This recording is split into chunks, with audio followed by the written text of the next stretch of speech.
Hi guys, कैसे हैं आप लोग? आशा करती हूँ अच्छे से होंगे। मैं दरअसल आज आई हूँ ऑल इंडिया मेडिकल हॉस्पिटल में, डेंटल में, और हस्बैंड की ट्रीटमेंट चल रहा है। बहुत सालों से ये ट्रीटमेंट अटका हुआ है। मेरे सास ससुर भी जानते थे कि उनके दांतों में बहुत ज़्यादा परेशानी है, परिवार के सब लोग जानते थे, मगर हमेशा किसी न किसी वजह से डिले होता रहा है। और अब हमने इसको कंटिन्यू ट्रीटमेंट करा रहे हैं ताकि सर्जरी हो जाए, उनके तकलीफ़ से निजात पा रहे हैं। इन्हें बहुत दांतों में पेन हो रहा था और इसके लिए हमने कई डॉक्टरों को भी दिखाया, मगर उन्होंने हमें कहा कि आप मेडिकल में ही कराइए। तो हमने मेडिकल को ही ओके, इनका बहुत साल पहले भी हुआ था, तो हमने इसी मेडिकल में आना अच्छा समझा। मेडिकल आए हुए हैं हम लोग और इसमें वेटिंग चल रही है। बहुत वेटिंग के बाद हमें डेट मिल गई है और हम खुश हैं कि हमें डेट मिल गई है। तो भाग दौड़ हमारी सफल हो गई है और अब हम बस वेट कर रही हूँ मैं कि मेरी पता नहीं आँखों में क्या चला गया। जब से हॉस्पिटल आप धक्के खाने लगी हूँ ना, जब से भागा दौड़ी करती हूँ, मेरी आँखों में ऐसा दर्द रहने लगा है जैसे कि कुछ चला गया है आँखों में। और मैंने सुना भी है कुछ आँखों की भी कुछ बीमारी चल रही है, पता नहीं हॉस्पिटल आओ तो कुछ ना कुछ लगा रहता है। तो इस वजह से मैं काफ़ी परेशान हूँ, आँखों में भी तकलीफ़ हो रही है मुझे, ऐसे कुछ इन्फेक्शन सा हो गया है। हम चलिए, ये बहुत अच्छी बात है कि आज हस्बैंड की सर्जरी हो रही है। कैसे हैं आप लोग? आशा करती हूँ अच्छे से होंगे और अच्छे से रहना भी चाहिए भी, क्योंकि जैसा भी वक्त तो कट ही जाता है।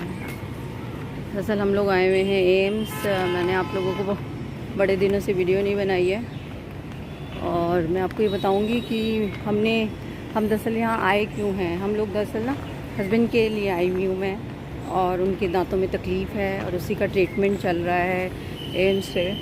और एम्स एक अच्छा हॉस्पिटल है और यहाँ आने के बाद सारी प्रॉब्लम सॉल्व हो जाती हैं। तो हम लोग एम्स आए हुए हैं।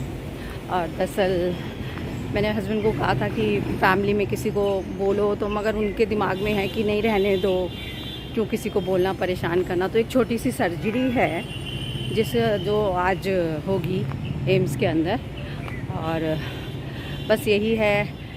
मैं चाह रही थी कि परिवार में से किसी को बता दिया जाए कि भी आपकी सर्जरी है, लेकिन इनको लगा कि नहीं, किसी को मत बोलो, क्योंकि हमारे परिवार में थोड़ा सा ऐसा है कि एक को कुछ बात बोली जाए, चाहे वो कैसी भी बात हो, तो बहुत तेज़ी से उनको लगता है नहीं, रहने दो, क्यों परेशान करना। मैंने फिर भी कहा था कि हमारी एक दीदी हैं, बेबी दीदी, उनको बता दिया जाए ताकि भाई उनको पता हो कि भाई आज तुम्हारी सर्जरी है। मगर जब यही नहीं मान रहे हैं तो फिर मैं कुछ नहीं कर पाऊँगी। तो मतलब चलो कोई बात नहीं, मैं यहाँ पे आई हुई हूँ। सुबह सुबह हम लोग आ चुके हैं, ये पार्किंग में खड़ी कर रहे हैं अपनी स्कूटी, तो वही स्कूटी लगा के फिर हम लोग ट्रीटमेंट के लिए जाएंगे।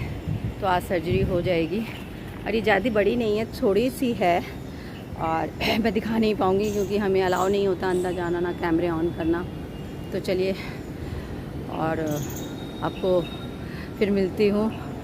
आप लोग दुआ कीजिए कि अच्छे से हो जाए, भगवान सब सही से करे और हम लोग अच्छे से अपने घर चले जाएँ। राजेश इस परेशानी से बहुत बड़े दिनों से जूझ रहे हैं, तो इस परेशानी को हल करना बहुत ज़रूरी था। इसलिए चलिए एम्स में अंदर चलती हूँ, मैं बाहर हूँ। बहुत राजेश अंदर जा चुके हैं, उनको अंदर ले गए हैं और मैं बाहर हूँ और देख रही हूँ यहाँ पर इतनी भीड़ है और डॉक्टर अंदर नहीं जाने दे रहे हैं कि नहीं, सर्जरी होगी तो हम लोग अंदर अलाउ नहीं है। और दूसरी चीज़, अब पेशेंट को ही लेते हैं अंदर, आपको किसी को नहीं जाने दिया जाएगा। और मैं बाहर ही हूँ, फिर भी मैं वेट कर रही हूँ कि देखिए क्या है क्या नहीं, कोई ज़रूरत पड़ सकती है मेरी, डॉक्टर को किसी चीज़ की ज़रूरत हुई तो मैं बाहर ही खड़ी हूँ, दूर नहीं गई हूँ, यहीं पे वेट कर रही हूँ दरवाजे के बाहर। और एक बार राजेश से मिल लूँ, एक बार बात कर लूँ, क्योंकि उनसे मेरी कोई बात नहीं हुई है। उन्हें पूछना भी है कि किसी चीज़ की परेशानी तो नहीं है, और मैं डॉक्टर से भी एक बार मिलना चाहती हूँ, तो इसलिए मैं कोशिश कर रही हूँ एक बार अंदर चली जाऊँ। और मैं वीडियो तो नहीं बना पाऊँगी डॉक्टर से बात करते वक्त, मगर हाँ, मुझे थोड़ी सेटिस्फेक्शन हो जाएगी कि हमारी जो बात हुई थी डॉक्टर से, उसी तरीके से सर्जरी हो रही है कि जो परेशानी हमें डॉक्टरों ने बताई थी। और हम लोग, मैं दरअसल यहाँ आई हूँ, बहुत भीड़ है उधर, तो डॉक्टर जाने नहीं दे रहे हैं। मैं आपको दिखाती हूँ कहाँ हो रही है, रूम में वो है रूम नंबर 120, तो वहाँ जाना अलाउ नहीं है, अंदर से पेशेंट ही जाता है, तो इसलिए चलिए यहाँ खड़ी हो जाती हूँ। एक बार देखती हूँ, मौका मिले तो एक बार राजेश से अंदर जाके बात कर लेती हूँ, एक बार उन्हें देख लूँ और चलिए दरवाज़ा तो खुला है, किसी को बुला रहे हैं अंदर, और अगर मेरे को भी जाने दिया तो मैं 1 मिनट राजेश से बात करूँगी। राजेश मिल चुके हैं मुझे, और मुझे वापस बाहर भेज दिया गया है सर्जरी के उसमें, जिसकी वजह से मैं बाहर आ गई हूँ, क्योंकि डॉक्टरों ने मुझे अलाउ नहीं किया कि नहीं आप नहीं जा सकते हैं, आप बाहर जाइए। तो मैं बाहर आ गई हूँ और अब वेटिंग में ही रहूँगी, बाहर ही खड़ी रहूँगी, क्योंकि सर्जरी हो रही है तो यहीं पे 2 घंटे मुझे वो करना है, वेट करना है। और अगर कोई घर में साथ में आता तो मैं थोड़ी सी परेशानी हल होती, मेरा टाइम भी पास होता। बट नहीं, ठीक है, मैं घूम के ही टाइम पास सर्जरी चल रही है, एक जगह तो हम नहीं बाहर बैठ पाती हैं ज़्यादा देर, और वेट कर रहे हैं, जल्दी से जल्दी हो जाए फिर घर चलेंगे हम लोग। बहुत खुशी की बात है कि राजेश की सर्जरी हो गई है और अब हम लोग बाहर आ गए हैं, और अब हम घर के लिए निकल रहे हैं। बहुत देर ये नहीं है कि हॉस्पिटल निकलते ही साथ सर्जरी के बाद हम बाहर आ गए, हमने कम से कम 1 घंटा बाहर वेट किया है। डॉक्टर ने हमें 1 घंटा रुकने के लिए कहा था कि नहीं अभी आप नहीं जा सकते खाना खाने के लिए मना किया हुआ है। थोड़ा ना सूजन है, सारी दिमाग तक सारा सुन था, तो धीरे धीरे जब वो होने लगा है ठीक, तो उन्होंने हमें बोला कि दवाइयाँ बताई हैं मुझे सब बताया है कि जितना उन्होंने कहा था उससे ज़्यादा सर्जरी की है, क्योंकि राजेश के ज़्यादा दांतों में अंदर परेशानी थी, तो हड्डियाँ काट के मतलब कुछ सर्जरी मैं वहाँ मिलूंगी, समझ सकते हैं डॉक्टर बहुत अच्छे से समझ सकते हैं क्या किया, और झटका मत लगवाना, और बहुत अच्छा किया है, मैं ये नहीं कहूँगी। उन्होंने हम ये ध्यान रखा कि अभी थोड़ा बहुत ना करें, पूरा करें काम। तो चलिए अब मैं घर पे आ चुकी हूँ। इनकी सर्जरी हुई है तो इनको लाइट वो देना है फूड, जैसे कि अभी मैं इनको दे रही हूँ दलिया और खिचड़ी, जूस। देखिए दलिया बना रही हूँ, देखिए दूध से बनाया मैंने, ये दे दूँ नाश्ते में। दोपहर में खिचड़ी दूंगी और अभी दलिया दे देती हूँ। दरअसल मैंने कल दीदी को बता दिया कि भाई इनकी सर्जरी हुई है, ये तो वो बोलते ही रहते हैं, ये तो सुनते ही नहीं है ना किसी की। कितना गुस्सा कर रही हैं दीदी, ये तो गलत बात है ना। मैंने इनको कितना बोला था कि तुम दीदी को बताओ, बड़ी हैं घर की, बताना ही नहीं चाहते तो मैं क्या कर सकती हूँ।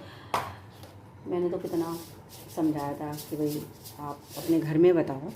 अब कि जब माँ बाप नहीं होते हैं आदमी के तो बड़ा कौन है, बड़ा कौन है, वही है ना।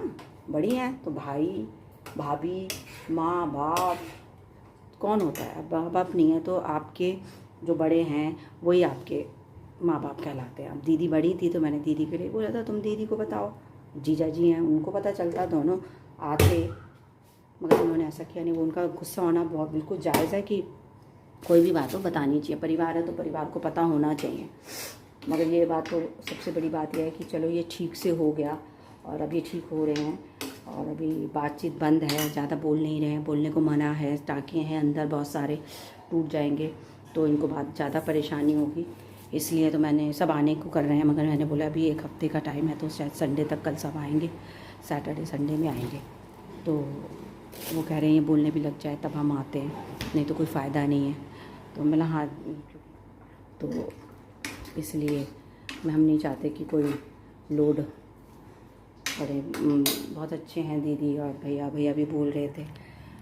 ऐसा है इनके पापा की जब तबीयत ख़राब हो गई थी तो हम लोगों ने किसी ने भी ना ध्यान नहीं दिया, क्या बोल सकते हैं कि क्या हुआ क्या नहीं। तो मेरे सब यही डरते हैं कि भाई कोई भी परेशानी हो तो पता होना चाहिए, और मैं खुद नहीं चाहती कि भी देखो घर में आपका परिवार है, इतना बड़ा परिवार है, कोई छोटा नहीं है हमारा परिवार। उस परिवार में आपकी बहन है बड़ी, उसको बताओ, वो आ जाती, वो कौन सा किसी को बता रही है, वो किसी को नहीं बताती। आप सर्जरी करा लेते अपना आराम से, वो आ जाती, अपने अपने घर चले जाते, तो उनकी हेल्प तो होती, वो हमारी हेल्प करती ना।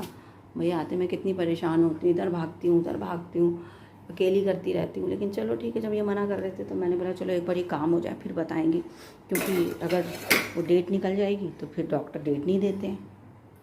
तो अभी बहुत आराम से हमने कर लिया है, और अब मैं जा रही हूँ, इनकी दलिया तैयार हो गई है, इनको दलिया दूंगी।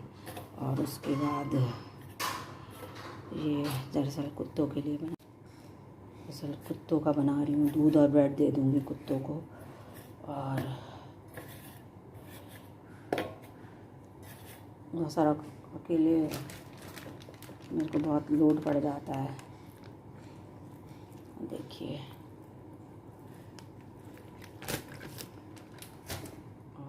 कल मैंने सोनिया, गुड़िया और मेरी नंदे हैं, उनका फ़ोन आया, उनको बताया। अंजू दीदी लुधियाना से, बेबी दीदी, और शोभा को तो मैंने दौरानी को कई उस दिन भी कॉल किया था, जिस दिन ऑपरेशन के लिए एक दिन पहले करा था रात को, मगर उसने बोला कि मैं कल तुझे फ़ोन करूँगी। तो मैं अपनी बात नहीं बोली, क्योंकि वो कह रही थी मैं देवर की दवाई लेने आई हूँ। मेरा लो, वो भी उसको कुछ परेशानी है, मैं कहा मैं अपनी भी एक परेशानी और दे दूँ। मेरा चलो कोई बात नहीं, कल ये फ़ोन करेगी। मगर उसने फ़ोन ही नहीं किया, उसने फ़ोन नहीं किया। दूसरे दिन मैंने किया, तो फिर मैंने उसको बोला नहीं कुछ, मतलब क्या बोलूँ। उसने बोला मुझे रात को नींद नहीं आई, मैं परेशान थी। मैं कहा चलो कोई बात नहीं। तो बस ऐसे ही है, ज़िंदगी है, सबके साथ कुछ ना कुछ लगा हुआ है। मैं पहले खाना दे के आऊँ कुत्तों का। चलिए बाहर कुत्तों को तो खाना दे आई हूँ। अब इनका खाना ठंडा हो जाए ना फिर ही देती हूँ। मैं तो गरम खा लेती हूँ, मगर ये नहीं खा पाएंगे ना गरम, इनको ठंडा करना पड़ेगा इनके लिए खाना। गरम है खाना नहीं, अभी ठंडा होने दो। एसी चला दूँ? एसी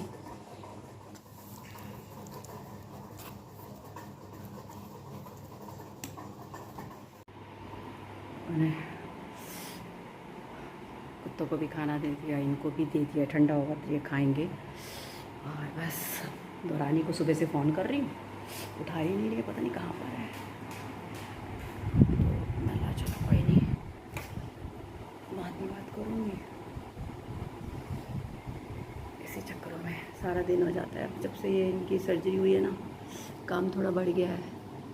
ये जा नहीं रहे हैं, बोल तो पा नहीं रहे, तो जाए के करेंगे क्या ऑफिस, घर में ही है। खिचड़ी ये दाल का पानी जूस यही देने में लगी हुई हूँ। चलिए